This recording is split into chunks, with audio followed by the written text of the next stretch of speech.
Okay, let's dive into a topic that hits every single broadcast station right where it counts, the budget. We're talking about transmitter efficiency. And believe me, it's a huge deal that can either be a massive drain or a secret weapon for saving a ton of money. Now, for this explainer, we're jumping into Chapter 18 of this awesome series on modern broadcast transmission. We're really going to focus on the core message here, which is how getting more efficient isn't just a tech thing, it's a serious strategy for big-time operational savings. So, what do you think is the biggest, sneakiest cost for a broadcast station? You know, it's not always the fancy equipment or the big-name talent.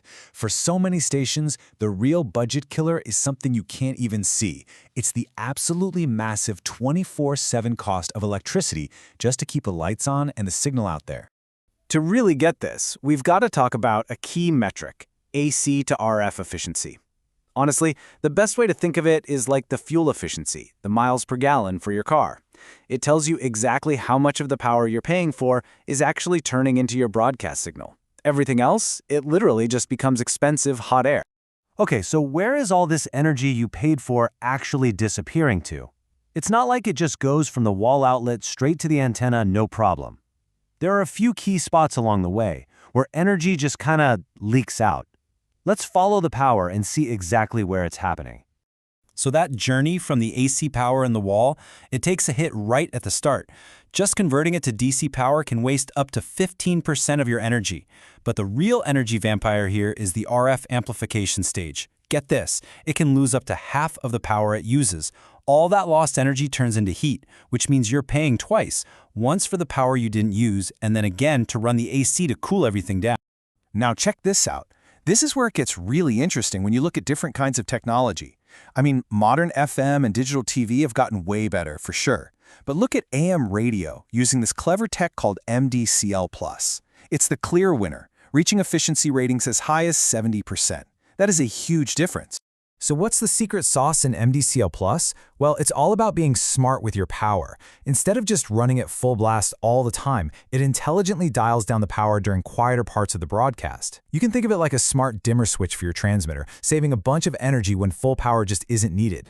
And we are not talking about tiny little savings here. This can slash power consumption by 30 to 50%. And the best part? It's totally seamless. Your audience won't notice a single thing. It's a total game changer. Okay, those percentages are definitely impressive, but let's talk about what really matters, right? The cold, hard cash. Let's get practical and look at a real-world example from the source material, because this is where you see the incredibly powerful business case for upgrading. Okay, so let's take a typical 10 kilowatt FM station. Their old legacy transmitter might be chugging along at, say, 30% efficiency. That means it's pulling 33 kilowatts from the wall. Now, if they upgrade to a modern unit that's 45% efficient, it still puts out the same signal power, but it only uses 22 kilowatts to do it. That's a drop of 11 kilowatts, running 24 hours a day, every single day. So that 11 kilowatt difference, what does that actually mean? Well, over the course of a year, it adds up to more than 96,000 kilowatt hours saved. In your wallet, at typical rates, that's over $11,500 back in your pocket every single year. And this right here is the key takeaway. Buying new, efficient gear isn't just another expense on the books. It's a strategic investment. And the beautiful thing about it is that it starts paying you back from the very first minute you turn it on. Let's put some hard numbers on that.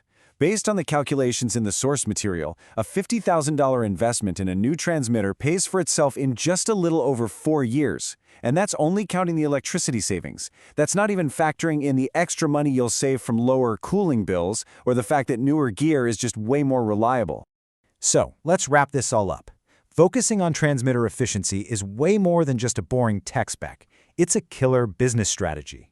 You slash your biggest operating costs, which in turn lowers your cooling costs, you're more sustainable, and, maybe most importantly, you free up a whole lot of cash that you can put back into what really matters, making amazing content. And all this leads to a pretty provocative final thought. As costs keep going up and the media landscape gets more and more competitive, could it be that the broadcaster who's simply the most efficient, the smartest with their energy, is the one who ultimately wins? It's definitely something to think about.